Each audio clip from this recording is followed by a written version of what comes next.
Hello, everybody. Welcome to GT Time. I'm your moderator, Kyle Bossman, and joining us, as always, is our uniquely talented and knowledgeable panel, including Brandon Jones. I'm back. Daniel Bloodworth. Hello. In the super seat this week, Ben Moore. Hello. And making this all happen, Ian Hink. Hi. Hey, everybody. How are we doing? Hi. Ben is debuting a brand new mug. Brand new mug. To listeners, how would you describe this mug?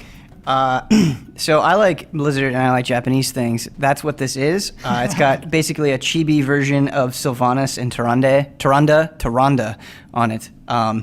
It's now my favorite thing that I own. It reminds me of Teen Titans. I don't know if that's an insult or not, but that's what it reminds me of. I like Teen Titans. It's a nice mug. I'm not ashamed. Ben, here's our super seat question this week. Will you knock that mug on the floor? That should be its own bet. That's the running game of the show. We'll have sirens Blood go and I off. have We'll bets. a good time. Blood and I are exchanging dollar bills Side at the bets. table right now. Ben, what is a project you did in high school that you're still proud about? Yeah, I thought a lot about this, and I'm bummed that I don't have a great answer. Most of my high school career, I was a terrible student.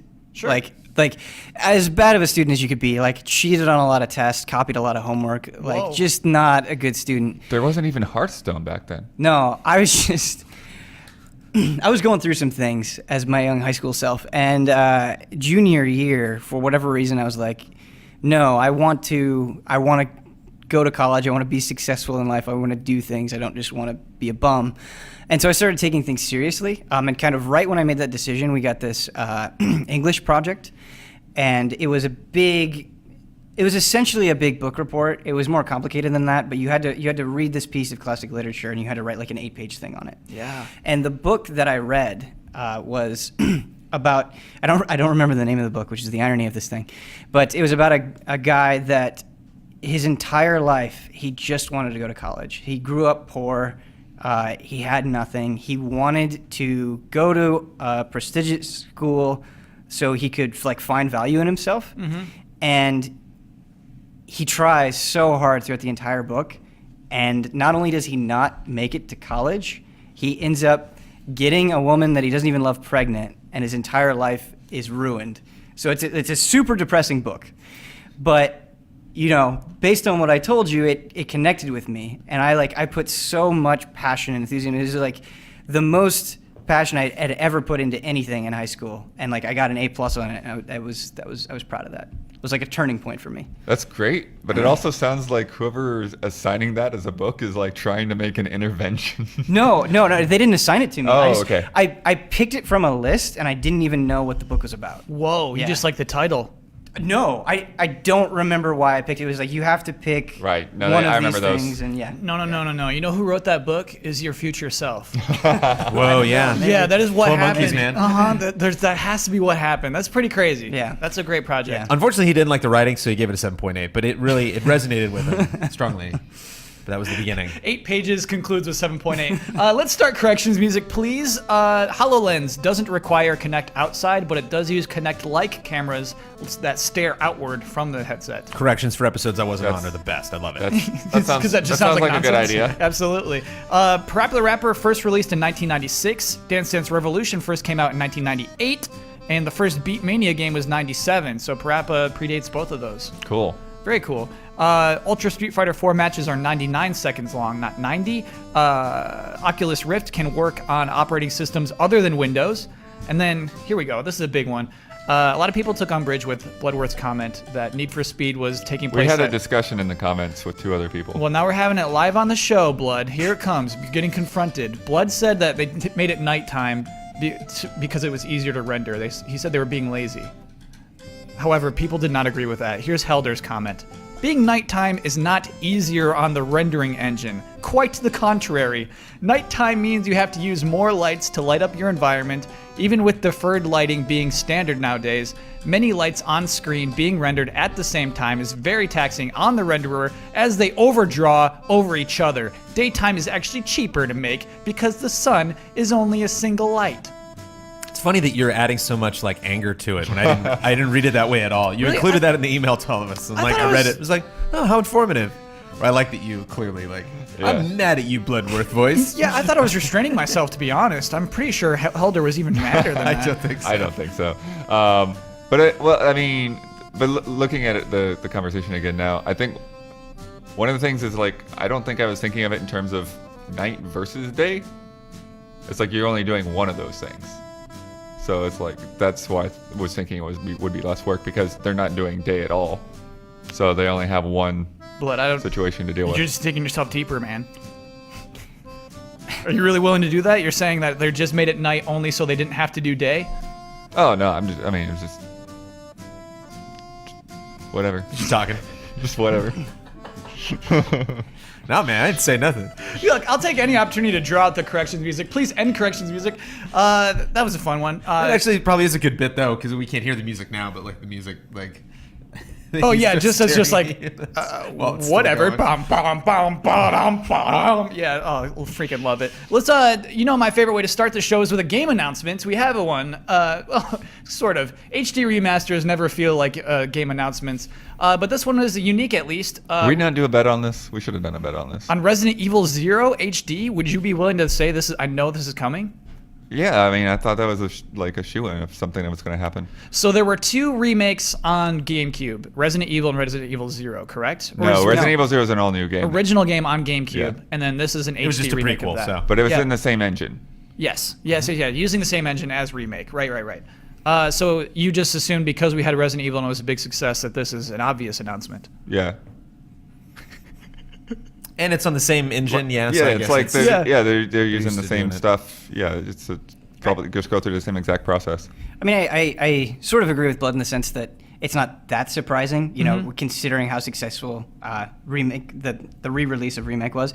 But Resident Evil 0 has always had a very curious place in the Resident Evil timeline. Like, it is Right. not, I don't think it's completely reviled, but it's certainly not loved. It just sort of exists as sort of the one of the last classic style games. Didn't it like retcon a bunch of stuff and like change the story in ways people hated or something like that? We're gonna have to defer to Huber for that, I'm afraid. Well, I think did, it might have. I did the Resident Evil retro, so I mean, I definitely was studied in that. I don't No, we remember better ask retconning it too much. I Huber. think it just added a lot to it. I think it was the remake that retconned everything. Not retconned, but like explained the Spencer Mansion a lot more. Oh, yeah. And so leading into that, it kind of said the backstory of characters that didn't really exist or weren't focused on in the original Resident Evil. I remember Huber's problem with it now, actually. I got a big problem with it. He's mad that in Resident Evil 0, these people are fighting zombies, they overcome zombies, and Oh, then in the yeah. game that takes Yeah, place yeah. afterward, they're like, oh, zombies! Right. Right, that's his big They act issue like with they've it. never seen it before, right? Exactly, yeah. Yeah. What's your big problem with Resident Evil 0? You can't, if you put items in chests, it's in that chest. Yeah. They like, for Yeah. some reason, were like, what if we took out the universal chest system? Yeah, get good. That's the when you like purpose get, of well, that. if you like get near the end, it's like, oh, I don't have that. Then it's like, that's like 30 minutes of me like walking all the way back. I that watched chest, Huber getting play on it, that and game then mode. walking all the way back. Yeah, man, that's hard. That's hard difficulty. There's hard, and then there's like Falsely extending your walking game. all the way Annoying. back. Sure, Yeah. all right. I have to wonder, like the thing I'm most curious about is what are Capcom's expectations for this? Absolutely. Is this just something that they're putting out here that doesn't take a tremendous amount of effort and however does great because their expectations are appropriately in check, or are they like, no, we're hoping to get close to what the re-release of Remake did? Because and then do they take it a step further, and if it doesn't do well, do they say does that shape the future of Resident Evil? The old Darkstalkers. Yeah. Because boy, I hope not. Like It won't, because we can all acknowledge now this won't do as well as Resident Evil Yeah. HD did. Right. People don't have feelings of this game like they do for Resident Evil. Yeah, people have like this vague memory. It was like there was a train and there was like 2 people, right? Yeah, just like us at this table just now. Absolutely. Yeah, I hope that's the case. Coming out early 2016. Good time? Sure. I can't think of anything that's Sure. I mean, it's like a year after Gonna dominate this one it. came out. So. Yeah. This one came out for Halloween, I thought. Resident Evil. No, it didn't. It came out early 2015, didn't it? Yeah. I mean, we have Revelations 2. Now we got this. Maybe just keep the dream alive in people's minds before they make another big RE announcement. No. RE7's coming out this fall. Oh, really? Yep. Oh, little E3 bets. It's an E3 bet. Teaser? Do a little teaser. That's hilarious. I really do think it is. I bet it is. I bet it is. Well, I don't want to play that. Didn't I'm they not going to play drop- that bet. They dropped 6 like that real fast. Absolutely, Was yeah. that 5? Yeah, that was 6. And It that was worked 6. out okay. So yeah, who knows? I'm not saying this is rational. I'm really not. But the way I feel about Resident Evil 7 is the exact same way I feel about Final Fantasy 15. Like, It's sort of a put up or shut up for me. Like, Capcom and Square Enix were the two most important gaming companies to me growing up. Sure. And I've been so betrayed by both companies so many times, and we'll talk about an example of that in the future of this episode. But if those two games don't live up to expectations, I'm done. Like, I have no interest in those companies anymore. 15's already good, man. 15 is good right now. Yes. Yeah. Yes. So I'm not saying that's going to happen. Sure. But I don't know what to think about Resident Evil 7, despite Revelations 2 being as good as it is. There's a lot riding on 7, I agree. Let's just get into that thing. Here's what happened. The PlayStation 4 version of Ultra Street Fighter 4 is miserable. It's bad. It's not good. It is broken. And here's the deal. Sony had a promotional deal with Capcom. At all the tournaments, at all the huge tournaments, they would be playing the PlayStation 4 version of Ultra Street Fighter 4. That came out this week. It's not working out. Lots of issues, lots of weird issues, like sonic booms being invisible. Just weird, stupid things, like the duck noise making a weird, like, clank noise. Just really weird, freaky stuff. Punch sound, when you duck, it would make, like, the jab connecting. Yeah. It's super weird. Like, audio glitches, visual glitches. Everyone's got, like, a drop shadow on them. It makes me very mad. Anyway, Sony had this deal. Just like, okay, if you're playing at a tournament, you're going to be playing the PS4 version of it. Capcom yesterday said, okay, no, you're not. You're not going to be playing the PlayStation 4 version of it until it's patched. We'll let you know when the Capcom Cup Tour, when we will be using the PS4 version. Until then, no, we'll stick with the Xbox 360 or whatever you are using in your tournaments. That's sad. I'm not sad. I'm angry. I'm furious about this. Street Fighter 4 is the king of Evo. Yes. And has been for years. Yeah. It is the game people come to watch. Yeah. It is highly regarded in the fighting game community. And in a weird way, this sort of walk back just makes me feel gross. Like, you're taking this thing that has such a reputation, such a legacy, and you're saying, this is the definitive version, we're going to use it at EVO, the biggest fighting game event of the year. And then you walk it back and you say, actually, no, this version sucks. Sorry, stick with what you have. Yeah. Well, That's awful. Here's the things. I'm pinning this on Sony, and so did Capcom, actually, very overtly. They said, yeah, Sony made this. Sony published this game, and they did. And here's who developed this game is Other Ocean Interactive. Just like a kind of schlubby developer, who kind of does ports and like lousy little games. They did a port of MK Collection. It was equally miserable. Yeah. So when you look at that, hey, we've done one fighting game in the past and it's awful, how do you give them the project? How do you say, yes, you should have the biggest fighting game? Here you go, you dumb little company who can't handle this. Do you think Capcom is completely off the hook though, even though this was a Sony initiated thing? Like, it's still Capcom's brand. It's still the thing that they need to protect. Obviously everyone's responsible, but like Sony let it out the door. Yeah, I think I wouldn't brush Capcom under the rug at all. Like, because I think it's your brand, and you look at something like StarCraft. It's like Blizzard would totally own that. Like, Blizzard would never be in a position where they could blame somebody else for that game not performing. StarCraft 64. Right. So was that developed by Blizzard?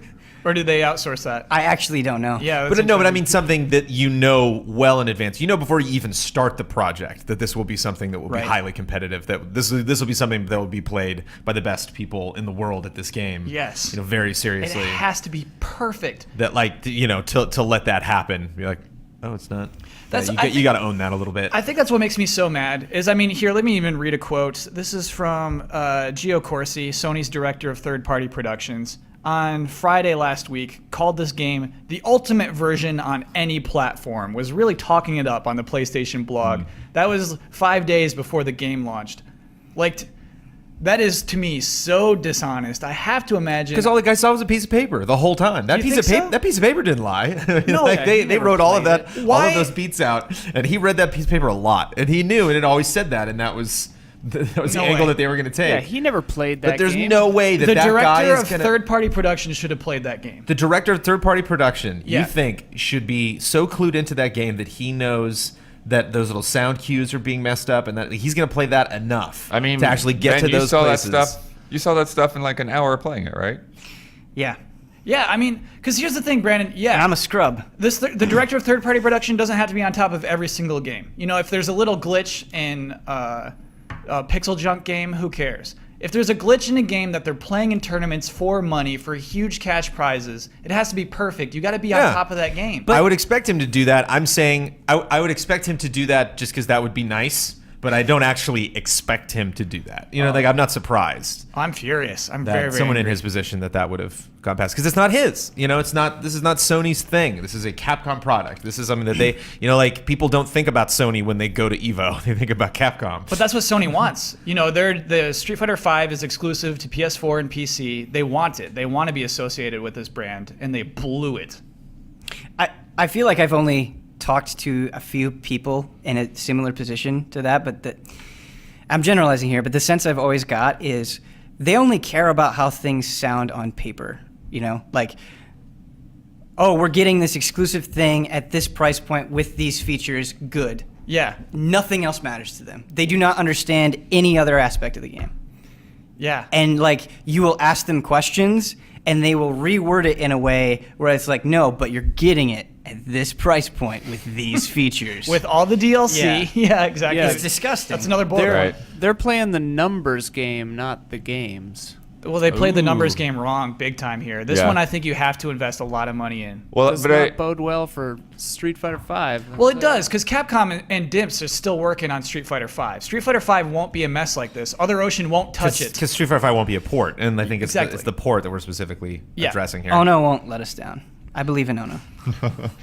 I believe in Ono too. He's a funny guy. But I mean, but I think the thing, yeah, with the Capcom ownership of it, it's like, yeah, even if Sony took the reins of publishing and responsibility, you still can't just say like, oh yeah, you know, oh, they've got that, we don't have to worry about that, you know, which seems like what they did. They're just like, oh yeah, cool, you guys are handling that, sweet.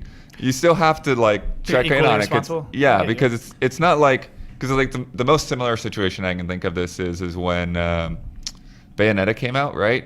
And which one was it? Was 360 or PS3? History. PS3 was the junk one, yeah. Yeah, and like Platinum was like, hey guys, we didn't make this. Somebody else made this, and they made sure that like it even clearly said that on the back of the box. But Platinum was just a developer. Like, you know, Sega was the one in charge of making that decision and that quality control. Capcom is the publisher. You know, it's like it's their property, it's their franchise. They have responsibility over those ports, even if you know they've gotten some money for somebody else to do it. This is why the world needs Seth Killians, because, and there are very, very, very, very few of them out there. Like a lone voice that will repeatedly, constantly say, "No, you cannot do this. This is wrong. This is how this game is supposed to work. Please, I beg of you, do it this way." And it's such a shame that those voices are so undervalued so consistently. Yeah. I guess it is the numbers game. That's a depressing one. Let's move on to a funny story, huh? I'm so bent out of shape after that one. Here's a great one. Oh my gosh, I'm so excited about this. Bandai Namco. They made a Brandon, you were talking up this game. They made a Star Wars arcade cabinet. There's still really cool things about the game. It's called Battle Pod. Battle Pod. So you go into like a pod and it's like just a huge dome screen in front of you. And now they're selling this thing to regular consumers like you and me for $35,000. Yeah, piece of cake. We're getting an office one. It's gonna be sweet. I've like looked at arcade cabs before. They're not that expensive. That's like a college education. Yeah. Well, But for this 1 thing year. moves around and stuff, right? Like, You're right. It's more than a. You're right. It's more than a Yeah. Ninja Turtles arcade cabinet. Absolutely. Yeah, the sound is really great. You're definitely enclosed. Like you have to open a little door when you go in, and you close the door. So like you're definitely, it's a nice little isolation chamber. Even if you're not playing it, you can just go in there and meditate. Here's the bigger kick I get out of this. That's just the standard edition. You can get the premium edition of Star Wars Battle Pod. Costs $100,000. It comes in either Rebel Edition or Darth Vader Edition. Has leather seats, and they put your name at the end of the credits. Do you ever look at something or read something, and you know that you can't even consider it? Like, I will never have this much money to spend on this thing ever. I can't even reject it because it's not up for consideration. I can't say no. Brandon, when you play this, in a wherever Dave and Buster's or arcade or something, how much does it cost you to play it? It's at least $1, maybe $2. $2. Yeah. We'll say $2.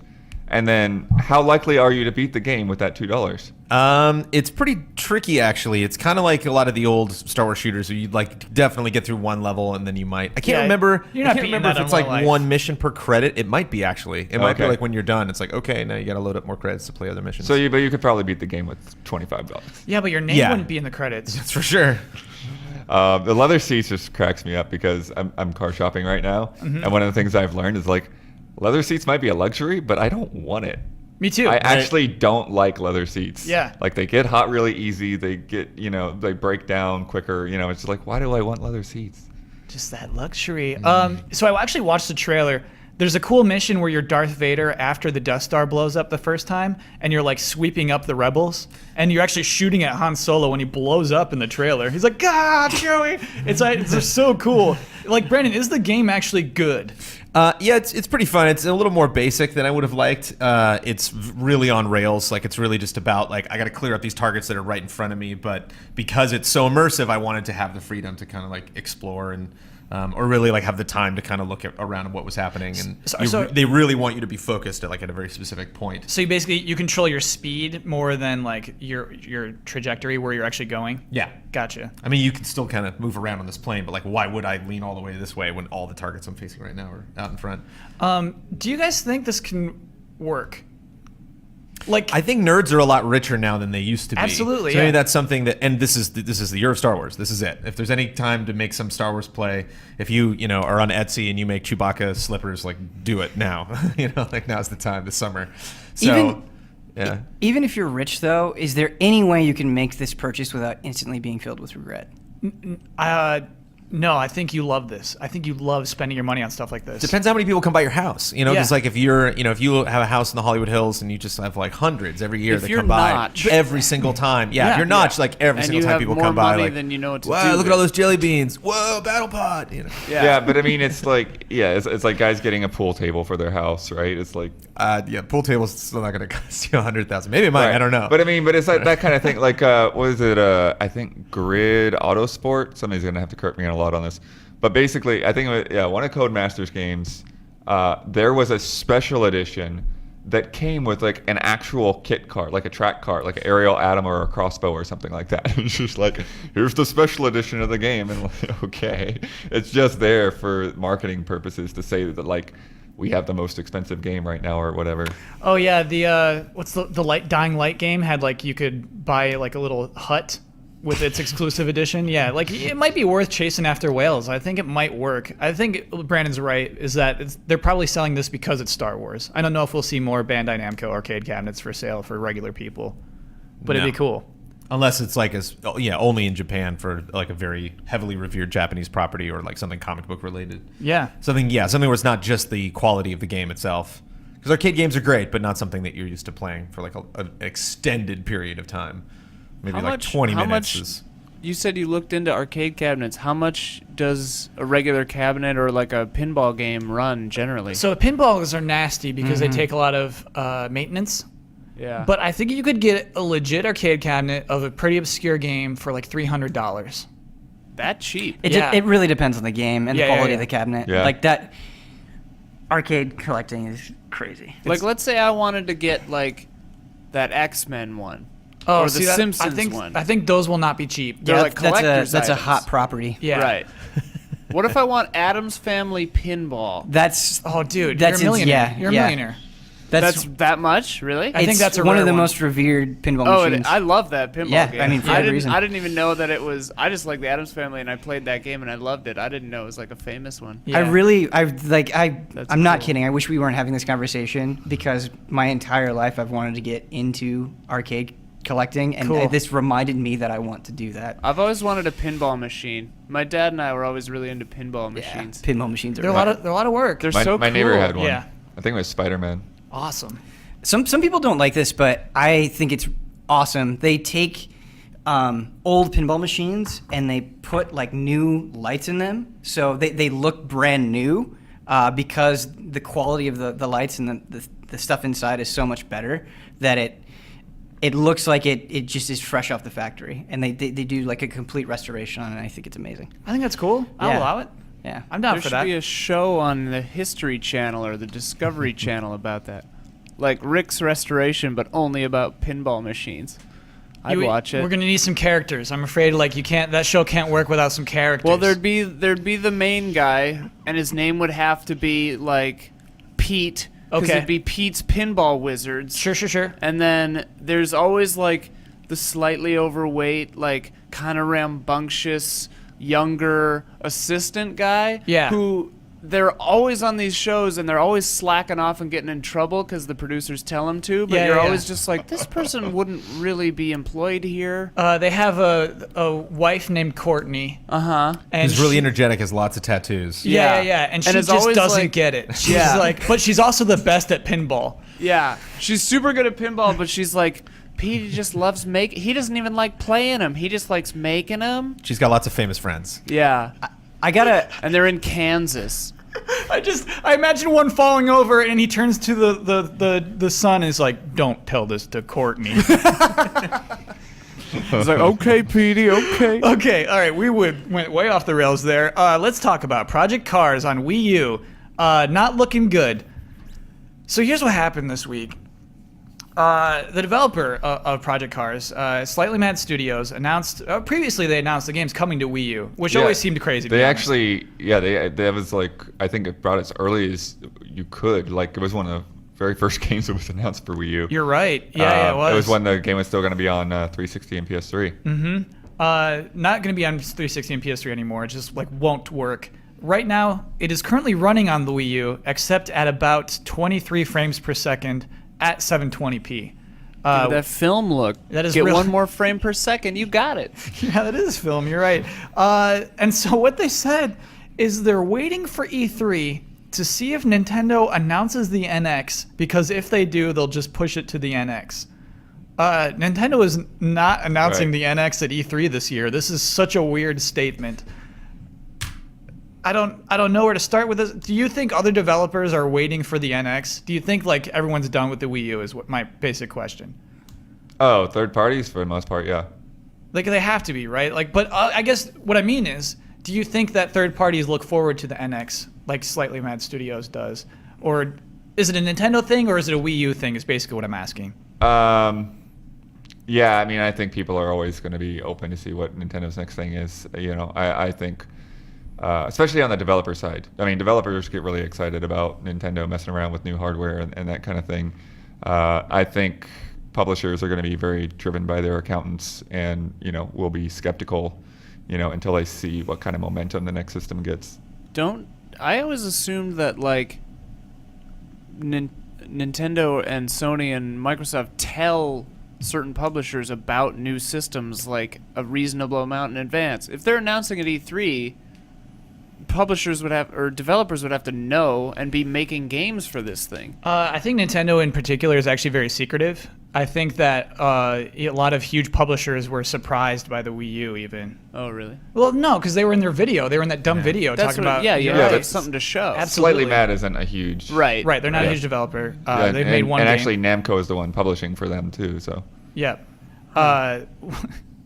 It's just, to me, it's a little sad. It's just like, no, don't listen to NX. Like, I feel the NX announcement is already so botched that just shouldn't have happened. It happened around when Nintendo said it's going to be making mobile games and said, no, we're still making a console. We're going to call it the NX. We're not going to talk about it for another year. Please don't ask me any more questions about NX. Like, you dummies. You can't just let that wild fox out and then say, come back in, come back in. It's not, that wild fox is out there. So everybody's talking about NX already. We're already ready to bury the Wii U. And like, I just think we're burying the Wii U. Are we not, Brandon?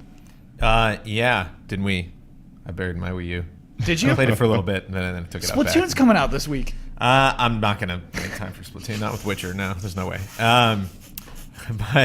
But it's cool. I mean, I actually don't. I'm not excited for an NX. I think it's way too soon to release. It just seems like I've actually kind of seen, really enjoyed having Microsoft and Sony have this dance back and forth between like I really favor one over the other, or think like, wow, you're really making dumb decisions while the other one's really seems to be on track, and then that'll totally shift to like the next console gen, and then shift all the way back. But if they release another console or announce it way ahead of the time that we're ready for another Xbox or another, which is like what, 6 years off before they even start talking about that. Like I think we still have a lot of time with these other HD consoles.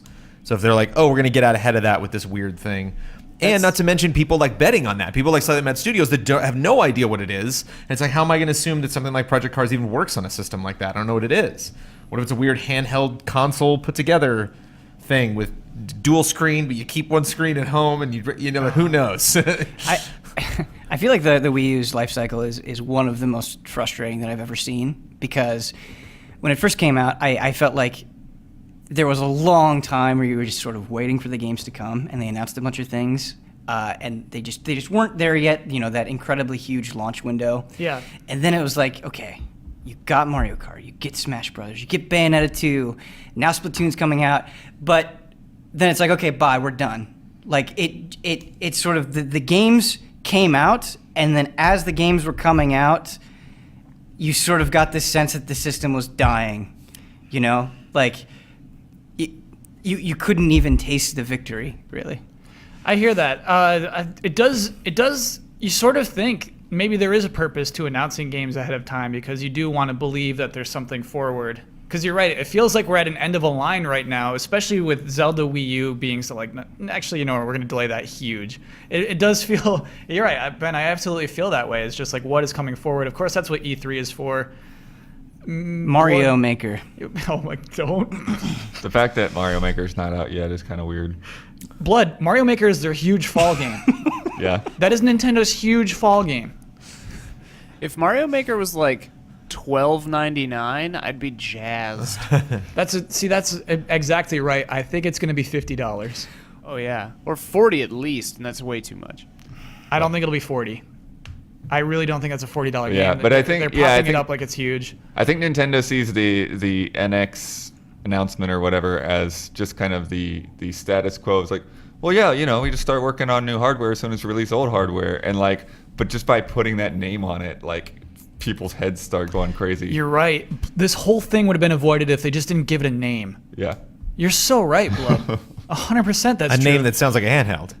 Why does that sound? NX sounds like a handheld to you? Yeah, doesn't it sound like DX or VX or To something? me, it just I get what sounds you're like saying, what yes. Capcom and those guys did, like with Mega Man, where it was like in the year 2000X. You like, oh, yeah, it's a Nintendo console without a name. Yeah. NX. Sure. Okay. That's actually really interesting, because if you look at sort of their project code names for the other systems, it's always like Revolution or Dolphin, Cafe. but it's not usually two letters. Yeah. I think you might be onto something. What if it's like the end of Nintendo making consoles? Where it's like, we're actually done. We use it. It's NX. The It's X over. is like over. No yeah. consoles. End of the line. The X of N. That would actually be completely counter to the purpose of putting a name on it. Yeah. I don't want to live in a world where Nintendo doesn't have a console. Give it 20 years. I understand it's coming, probably, maybe, I don't know, but I cannot feel the same way about video games if I'm playing Nintendo games on other platforms or whatever it is. Like, no, thank you. Because that year you described was so good. There are so many good games. Tropical Freeze came out that same year. Yeah. Like, there's so many good games on the Wii U. They're killing it. The weird thing is in a way, I kind of don't imagine Nintendo ever going multi-platform.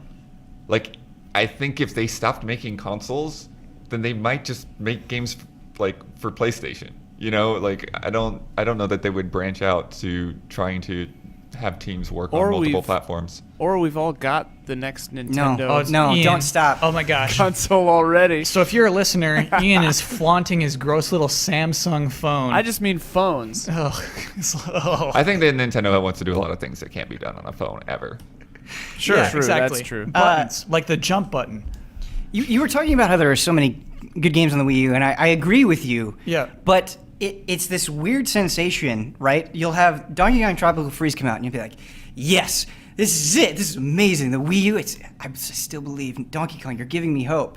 And then it's so long until the next game comes out that your enthusiasm dies, and because you there's just nothing, you go and you play other things, and the Wii U kind of fades back to your memory. And Like in Brandon's case, yeah. every 3 months I go through this rise and fall with Nintendo. It's like I'll play Bayonetta 2 and I'm like, thank you, this couldn't have been possible any other way. This is great, Nintendo's amazing, and then nothing happens and I forget about it, and Yeah. I feel nothing. That's kind of the thing I don't understand about Nintendo, because like I mean, every console does that, where they announce the console comes out, and then there's like a year before like really great stuff starts coming out. But with Nintendo, especially in the Wii U's case, it's like, didn't they learn their lesson? Like, they announced this thing, it came out off cycle versus the other consoles, and it was 2-3 years before anything worthwhile came out on the system, and now they've already announced their next console. It's like what I'm learning this week is that game development is harder than anyone ever thinks it's going to be. Right. Like with Project Cars, they're just like, oh, this is hard. You know, Other Ocean trying to make Ultra Street Fighter, they're probably going nuts right now. Like, oh, this is hard. Like, nobody's good at making games. It's just so hard. It's so complicated. Even like The Witcher, where they took as much time as they needed to get it right, and it comes out and it's still riddled with glitches. Yeah. And like, it's a solid game. It's terrifying. Making games is so hard. Yeah. But it's funny though, that because of like just what's weird to me is how much they've improved The Witcher in the span of a week. Like just seeing it, you know, like the 4 patches that came out on the PC compared to what I played in the review, and I'm like, so how did you work on it all this time, and then in a week you're able to fix this stuff that wasn't fixed before launch? It's weird. They're probably fixing some crazy stuff up to launch, huh? Yeah. I feel like making games is like trying to put out a fire that you can never extinguish. Like Right. you just try to get it to as close to smoldering as you can. Amaterasu. Yeah. Yeah. Yeah. Well, I think that's part of it too. It's like you have your staff of, you know, what they've probably got. Yeah, I think they said there's 200 people that worked on the game, so that includes, I'm guessing that includes their testers, which is a small pool of that. Yeah. You know, so now it goes out to hundreds of thousands of people, and like all of a sudden they're sending back bugs you Yeah, never heard a of lot of before. testers. Releasing a game is just the biggest QC test you can do. Yeah. In a weird way, part of me thinks that's why you're sort of seeing the transition to games as a service. Because from a consumer standpoint, you know, if you have let's say you have a MOBA and you release it, people expect that it will continually change over time. Features will get added. Yeah. Nerf balance issues will be applied, and all of that stuff. Like, it doesn't. People don't think about it the same way that they think about a product, and so I think it's more beneficial from a PR standpoint, and like a bunch of reasons. You just say no. Like, this is just the beginning. That's why you've seen such a huge rise in early access. You know, it's because it's so hard making games. They have to let you know ahead of time, hey, this is probably not perfect yet. Yeah, but you still need revenue coming in. Right, exactly. Yeah. That makes sense to me. Yeah, I think that's definitely going to be the model for every game before too long. Like, maybe we need a new term other than early access, because that gives you the impression that it's not finished. Or like, another word for launch. Right. Because no game... It's like, oh, did that come out? Oh, yeah, that did come out. Like, no game is ever finished, like some of these, you know? I remember when we MOBAs started our and Minecraft MMOs. review, I was like, what, we're reviewing Minecraft? And they're like, it's out. I was like, oh. Yeah. Yeah, I guess Minecraft's The out. official release Been date of playing it for a Minecraft year was and a half. hilarious, Like, yeah. extensively. Like, It's completely appropriate to bring up reviews in this conversation as well, because I've only been doing this for 2 years, but in that time period, so often I feel like I am reviewing a proof of concept as opposed to an actual video game, and more often I have to say, maybe this will be completely different in a month, and this review is totally irrelevant, so keep that in mind as you're listening. And that puts reviewers in a weird space. Yeah, I mean, even Splatoon, even Nintendo is probably going to patch that heavily. Yeah. That's Well, now crazy. they've announced a lot of stuff that they're adding to it, you know, and that's one of the things is, you know, there's needs to be more maps, and like, oh, there's more maps coming in a couple weeks. It's so frustrating. and I think, you know, I think at the end of the day, we can talk about quality and talk about game lifespans and stuff like that, but like at the same time, you're going to have that week, that 1 week, that's your week, you know, like that you launched, that everyone like, okay, this is it. Everybody stop what you're doing and pay attention to us. And if you're going to do that with Street Fighter, if you're going to do that with these games, it's like you have to seize that moment, regardless of how much work you want to do, you know. yeah. So yeah, it's just all about language. Again, one of the many reasons why I'm just fascinated with game trailers is that whole concept of like, we want to get you excited, but reasonably, you know, you're saying like, we want you to know that it is in this state, and like, so it's fun to see media that like just completely addresses that, Yeah. or tries to like circumvent it somehow. What if a company, hear me out. Okay. What if a company, like someone making, like what if the next Assassin's Creed, Syndicate or whatever, what if they came out with a trailer that was like a bloopers trailer. It's like here's all the crazy bloopers and glitches that we've encountered so far. Whoa. We're fixing them, but these are hilarious. You know who's super good about that is EA. When there's a funny glitch in their game, they'll do a trailer about it. Like when the Tiger Woods walking across the water one. That one is really good. I actually been following Battlefield Hardline on Twitter, and they actually do a good job with GIFs of like multiplayer, and they're just like, this guy was walking on a plane, and we're, I think but it's it a good looks idea. fun, and so Yeah. yeah, you get excited. I saw a video yesterday of a glitched out sex scene in Witcher 3. Oh man, with the It was floating head. incredible. That's like pretty good. They were just standing there, and then his head just comes like suddenly out. It was amazing. I'm sorry, they were just standing there naked? No, well, partially. It was weird. Sometimes they were naked, sometimes they weren't. But like, were they grinding on each other? not really. The two bodies were just standing in the middle of the room, and the heads were the only things that were moving. Oh, and I Geralt's see. head was like, it had no hair, and it's just a floating neck, and it was just like floating about the room. So it's like this cool supernatural way of doing it, Yeah. where like your body Yeah, stays. it was exactly. amazing, but and like you're- it was. So the shot was like their crotches, but they had like their underwear on, and they were just standing there, not moving. And then all of a sudden, his head just goes like out from like. It was so funny. I saw an article the other day that said these are all the sex scenes in Witcher 3. And it was just a compilation of all the sex scenes in Witcher 3. And I am not condemning this. I'm not praising this. I just had this. I clicked on it. I watched it. Mm-hmm. I just had this realization. There will always be this element of video games. No matter what happens, 100 years from now, Pre-orders some DLC, yes. gaming blog somewhere will say these are all the sex scenes in this video game. No matter what happens, Yeah. how we progress, that will be there. Oh, it's clicks, baby. Yeah. That's clicks. Yeah. Gotta get those clicks. Let's move on. By the way, that was all talking about Project Cars. Yep. That's deep. I feel bad for like anyone who's just like scrolling through the show. It's just like, oh, they're gonna talk about Project Cars, and then just like, no, Nope, we just went sorry. on a. Right. I freaking I love actually, that. yeah, I actually have been playing it, poking at it, trying to do the review, but it will come eventually. Can you give us a little sneak peek? It kind of opened up to me last night with the weather. I had to race in a thunderstorm at 80 miles an hour, and I'm just like, this is crazy. This race would be shut down, but okay, I'll do this. I'll slide around the corners and have 5 cars bounce into me on the first turn. And if you're just listening, Blood is smiling as if this was very fun. You had a good time.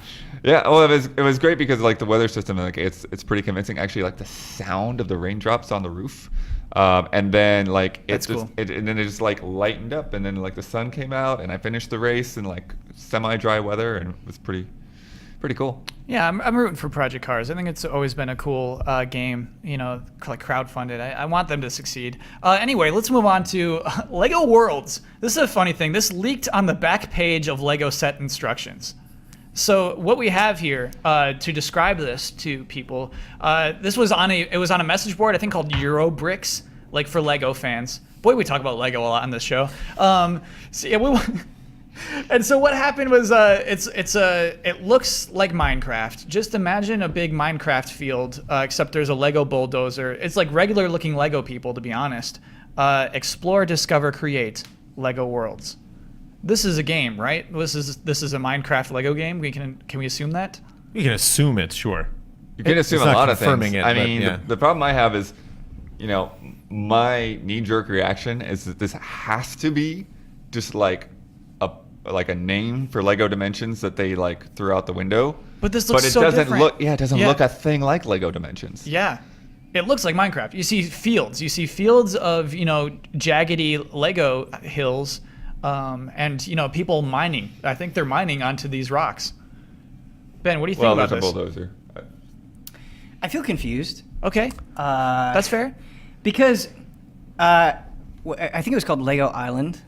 Do you remember that game? Heck yeah, that's a PC game. Yeah, you played as like a pizza delivery boy. Right. The reason I loved that game so deeply because it took Lego and it had like some of the creation elements, but it gave it like a world, it gave it a story, it gave it characters that I cared about, and it was like, okay, you can't really do this with regular like Legos. You're using this format to express something in a different way, whereas if I'm just building stuff, with Legos in a video game, why am I not just using real Legos?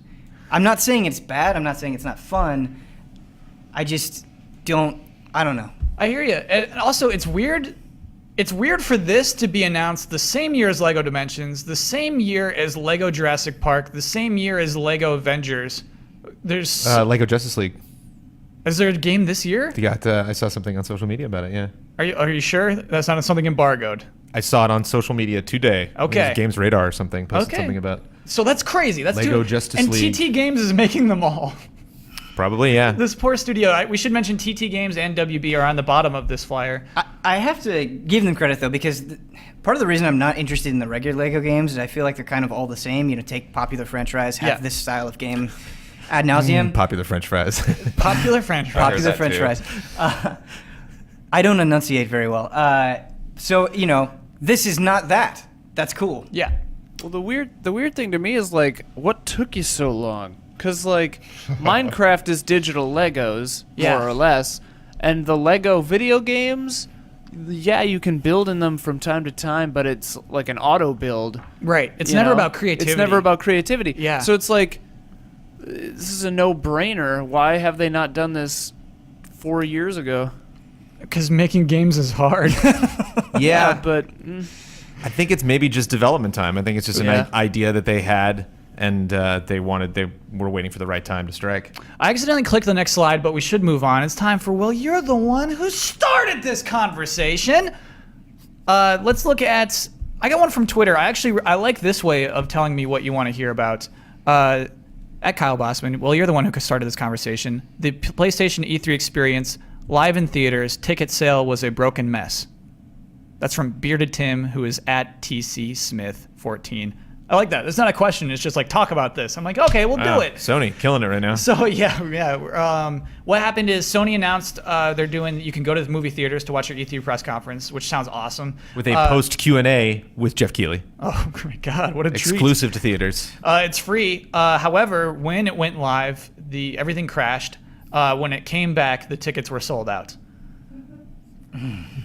And that is the conversation that we shall start now. What do we think about that? What is the best way to handle this? There's no good way to handle ticket sales, really, in our current technological society. There's no good way? Yeah, they're all pretty bad. I actually just lived vicariously through a friend of mine and all of his friends when they announced Grateful Dead with Trey Anastasio from Phish, like the special concert that was literally going to play like one weekend. That was it. It's like 3 dates. It's like, you're not even touring. It's literally just like, nope, one venue, 3 days, that's it. Yeah. And like, no one's getting those tickets. You're not. No one is getting those tickets. It's not happening. You know, it's like all the scalpers going to come in. They're going to eat 90% of it. They did some other like mail thing beforehand where you could like mail in to get tickets, and like it's like, oh, that might sound cool. I know no one that got them. Nobody. Not even friends of friends of friends of friends ever got, like every the mail things that got back in the mail was like, nope, sorry, didn't get tickets. So there's just too many people. There's just too many people that all want to be at that one place, that all want to access this one website at the same time. It's something, I don't know. Maybe somebody in the vein of like Twitter or Facebook should figure that out. Whoever they should figures do out multiple servers. Because they all freak out. They should do regional servers somehow. Yeah, because it's a dumb thing where you don't need all those servers most of the time. And then just for these single moments, just for these single 15 minutes, you need a ton of servers suddenly. And you're not even spending money on servers for the thing. You're spending money on servers for the thing that gets you into the thing. They should use something that has crazy server load like Amazon. Yeah. Amazon's a good call. That's what I mean, like rent someone else's servers. Sure. For that, yeah. Ben, you were nodding a lot. Like, this is okay. This is okay, man? No. I don't think it's okay at all.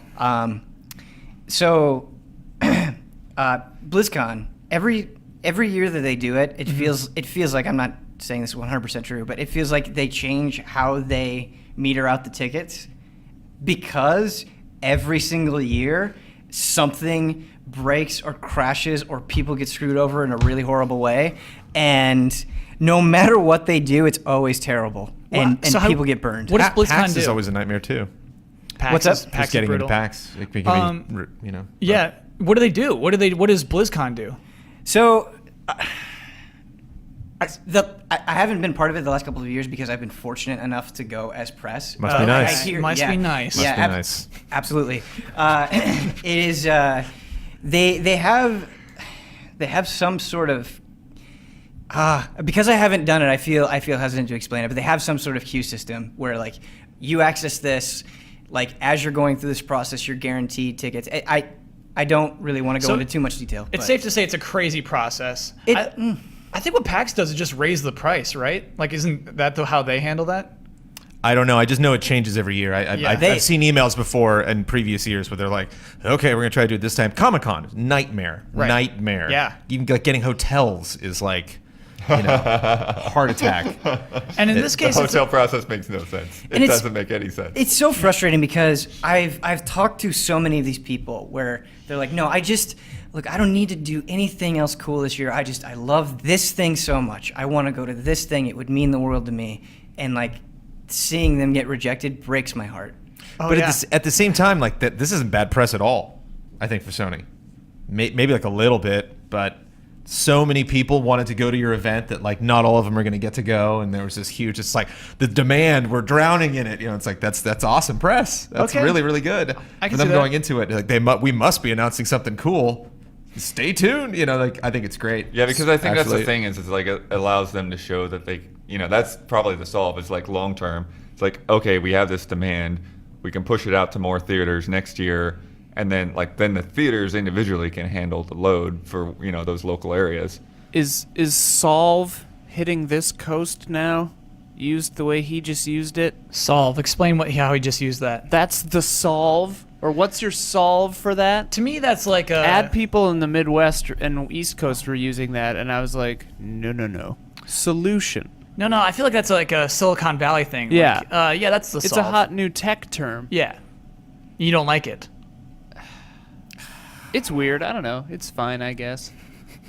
I actually kind of enjoy the systematic destruction of the English language. As long as you're charting it. Honestly, that's all our civilization's been doing for yeah. hundreds and hundreds of years. We can't be hypocritical about it. It's a living The English we're language. speaking is a version of us taking the English they were speaking 200, 300 years ago. And like, Forsooth. nope. I think the solve is just don't make it free. I think the Kyle solve... just goes ahead and uses it. Anywho. Yeah, I think the solve is just make it expensive. I mean, like...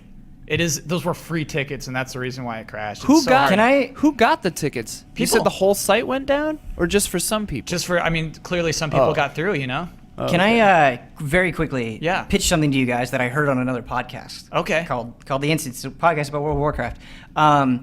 They were just, theorizing, what if there was a certain allocation for BlizzCon, for example, where like if you completed this achievement in any of their games, That's you actually what I was gotta thinking. gotta Wow. ride to BlizzCon. And I'm not saying it's a good idea, but it's Yeah. interesting to think about. It's I was thinking that dangerous. too. They could link it into their games. Like if you get this rank, you have early Right, but then access. that's not free because you got to pay the subscription to level up a character That's to that the point to game. have the chance That's of getting the that. game. I Yeah. am giving you I money mean, for the ticket anyway. It's good for Yeah, them. that's true.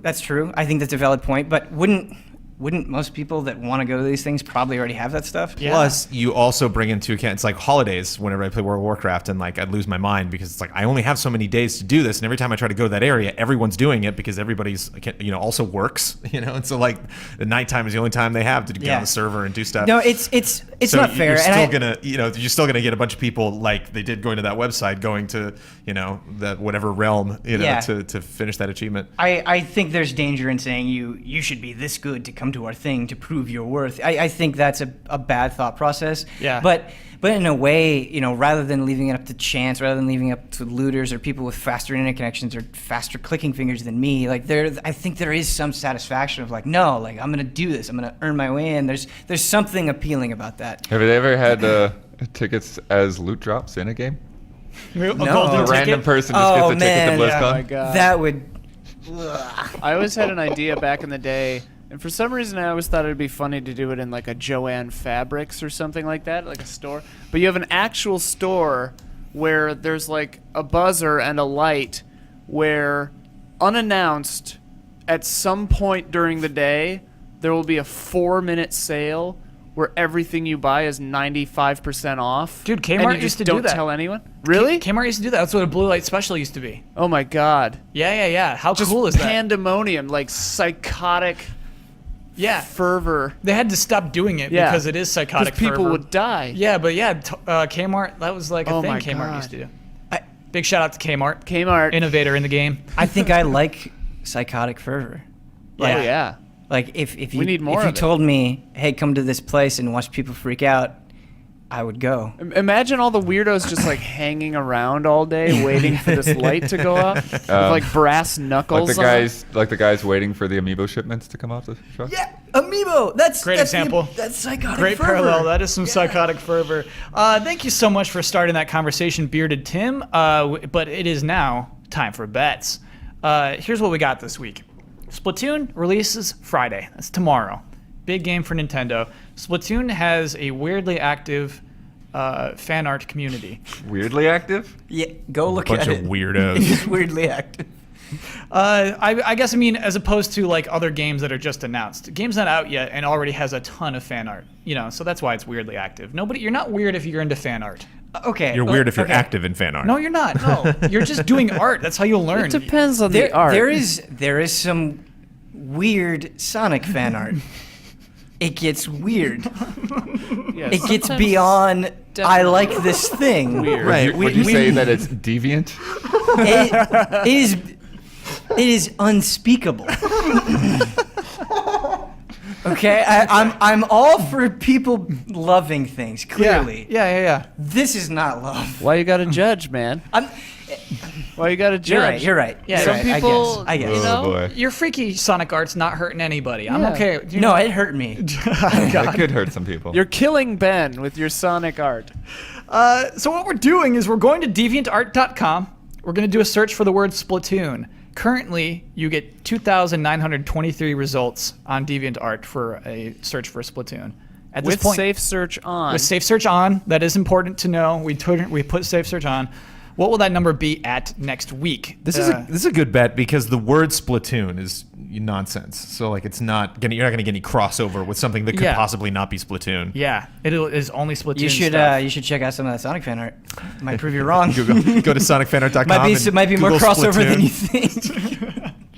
So Bloodworth, you are first to reveal this week. What do you think that number will be at? Okay, I'm gonna go with what I think is a low bet, but 2970. Okay, Yeah, Brennan Jones, what's your bet? 3,200. My bet is 3,412. Okay. My bet, 3,300. Ooh, we got some close stuff. Let me lock those in. I'm real excited about this bet. Don't let us down, everybody. Don't hold back. If you want to make fan art, do it. Gosh, it's cool. I think I think actually like talking about an IP and intellectual property. Good on Nintendo for like creating something people are already attached to. Speaking of Splatoon fan art, I did peruse some of it because somebody posted, and it's one of those things where, like, I wish I could draw because like I hate having an idea for a really funny cartoon or something, and it's just like, oh well, too bad I can't draw. But obviously there's the Platoon reference, so somebody had like the ant kid like no with the hands up in the air. That's and I'm awesome. like, So and you had an idea for a cartoon. You're like, I should see if someone's done this. I had that idea, Yeah. and then like a couple days later after it got announced, like somebody on Twitter was like, well, this didn't take long for this to happen. Okay. And somebody responded to that, and they were you're actually late, and posted something that came up like a day before that was even better. They had like a forest in the background. Oh, It's like, yeah. Well, like, Yeah. what was it? One of the Pokemon games. Like, as soon as it was announced, it was like an hour or two later that people had fan art of the new creatures. Oh, it takes no seconds for Pokemon. Yeah. Absolutely. I'm so glad you said that, Brandon. If I had three wishes, I would use one of those wishes on like let me be able to draw and create art. Honestly, I can't. Guys, I think drawing is just practice. It's No, honestly it's a just skill. It's just doing it a lot. Yeah. Yeah, but there's No, there's something in my life. There's a lot of things in my life that I practiced at and got better at, but all of those were born out of just an innate skill to do it. Just Certainly, kind of like, leaning in that direction. Be we like, could I'm all- good at this. We could all practice forever and still not be very good, but Right. you can get better. Yeah, you could have made that. I'm positive you could have made that Platoon drawing. Thanks, Kyle. Okay. That changes everything. Believe in yourself. Everyone believe in yourself. Just work hard and things can happen. Last week's bet was about Ultra Street Fighter 4. At this point last week, I thought Ultra Street Fighter 4 was going to be great. How things change. Anyway, what we did, this is a really elaborate bet. We started arcade mode on hardest difficulty, and we set it to 1 round to win. We selected a random character. Once the match started, we did not press any buttons. How long would the match last? Here's how the bets worked down. Andrea bet 60 seconds for the super seat. Bloodworth bet 14 seconds. Elise was in the Jones seat. She bet 45 seconds, and I bet 27 seconds. We did this on GT Live. We did this live. I want to know what Jones would have actually bet. It's not fair. He knows the results. It's tough now because I know Yeah. the results, but honestly, I'd probably bet under you. I still would have lost. You still would have won it, you punk. But I probably would have been in the 20s, probably low 20s. Brandon, low 20s would have won. The match was 18 seconds long.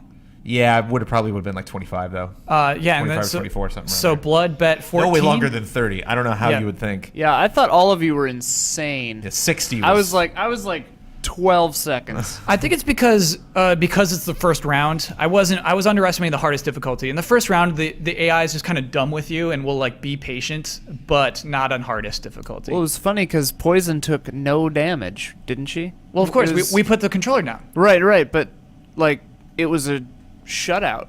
It had to be a shutout.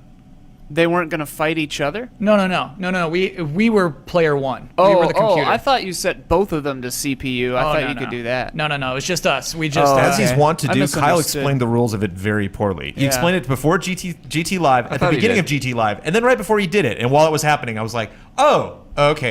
Nah, okay, that's sorry. on you. That's on you, noobs. I explained that as clearly as possible. I still thought that both players were CPU. How could you start arcade mode as I two don't know. CPU players? I don't play fighting games. Okay. But apparently you There can it do is. it with like Blitzball. You can set like all bots Yeah. and watch them. What a weird poll. I've been invited to an event where we're gonna watch bots play each other in Blitzball. Are you betting I'm on there. them? Are you Yeah, betting on them? They're betting. Yeah. Yeah. Okay, that's pretty cool. I think I'm it's cool kind with of a that. funny idea. I think it deserves mention. Your bets are getting more and more creative. I like Yeah, it. you do a good job, Kyle. Yeah. I like those. Sometimes. Yeah, they're fun. Because I never feel confident in them, so that means you're reinventing yourself constantly. How do you should feel do this a week? bet of how I never feel many- good. I never feel good about it at all. Okay. Side bet. Side How bet. many 'Cause you have to- hours will it take Ben to reach legendary on Friday? Oh, that's a good one. Because I could think about the facets that could affect the number of images that are on DeviantArt for Splatoon for 5 hours. I could literally like write a book What are on you- that. what I'm are just you- like, what are you there's doing all- with your life? There's all of these things that could change that. You know, Yeah. it's like, but I don't. If I like, I don't really have 5 minutes to think about it. I don't know where to start. You know, like. Yeah. In fact, if you want to put your money, does the fact that the game is launched have anything to do with how many people are doing art of it? Because it's Absolutely art, it does. you know. It doesn't Yeah. like obviously for like relevance, but for like creative. Like I never wanted to draw a Splatoon character, and now that I'm suddenly playing the game, well, now I do. You know, I think it's more on look, that design just popped up on the web. I want to imitate that or draw it to get better at drawing. So I have There's the high so many bet. facets. So my actual rationale is that there's side characters. There's the shop owners who all look awesome. I think they're gonna see things in the games and they're like, oh my gosh, I need to create that. I need to try to capture that thing. Things they haven't seen yet. Yeah. It's weird because I feel like it's getting to the point where I can look at something and say like, yep, people. There's going to be a lot of fan art of that. and cosplay. Yep. Yeah, it's cool. It's It cool is. that- It is that they're cool. Creative. It is cool. Bloodworth, what's wrong? What's wrong? Oh, no, nothing. It's just a little antsy to close out the show and promote a video. That is what you win for winning the bet. Yeah, Bloodworth. my years and years of being bad at Street Fighter have paid off. Oh, actually, yeah. So hold on. I'm sorry to cut you off. The current score now, Bloodworth 8, tied with the Super Seat. The tied again at 8 points. Jones, how many points do you have, buddy? What? You have 2 points. I have 2 points. Yeah, Two. and I have 3, and just right above them. And so, Blood, again, you may close out the show and promote any video. Wait, what? Wow. What? Nothing. Are you about to gloat? No, I wasn't going to glow. It's just like, come on, guys. He's gloating. I would say that I it's know I have not no host fair. in this race. I would say that it's not fair because the Super Seat has the collected wisdom of several people, but then Bloodworth also has 8. So Yeah. Well, Bloodworth is blood, you know? Bloodworth is like a human computer or something. Oh, wow. I guess I've been busy planning E3 stuff, so I don't have much much to show for it after the Witcher videos that I did. So, but Wadham, Brandon got to see Wadham, got to see it running. I don't think anyone actually knows what it is yet. Easy to play, hard to explain. Yeah, we have a Just Played for that up, and Brandon tries to explain it. We have a little bit of footage in there. If you like Katamari and Nobi Nobi, it's from that guy. And it's probably more in the Nobi Nobi camp of, I don't know what I'm doing, but I'll have fun anyways. But it's like looks like there's no time limit, at least, so that takes that pressure off. Yeah, I think there might be little mini games in there that on their own might have time limits, but yeah, very free in game. Great game to demo, great game for a party. Kind of one of those that everybody just kind of like migrates around and starts watching someone else play for a long period of time. Like good Blitzball. stuff. Multiplayer? I think it's co-op. Yeah. Oh, cool. I hate Blitzball. I did not get into I do Blitzball. too. Yeah, I played it as little as possible. I know there are fans out there. I couldn't get I into barely Blitzball. remember it. It's I a can't really turn-based remember. sports game. Yeah. Yeah. Is it in water? A circle of Yes. water? Yeah. In a Floating a in the sphere air? of water. Yeah. All right. But yeah, so check out Wadham, and then definitely take the time to tell us what we got wrong, and send us your questions for next week, and especially as we're starting to move towards E3.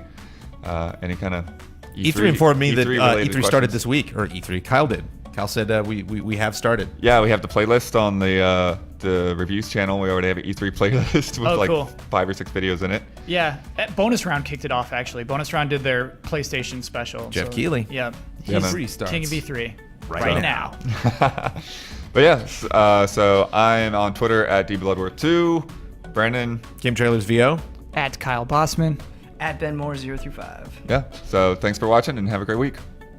Do you have a sign-off?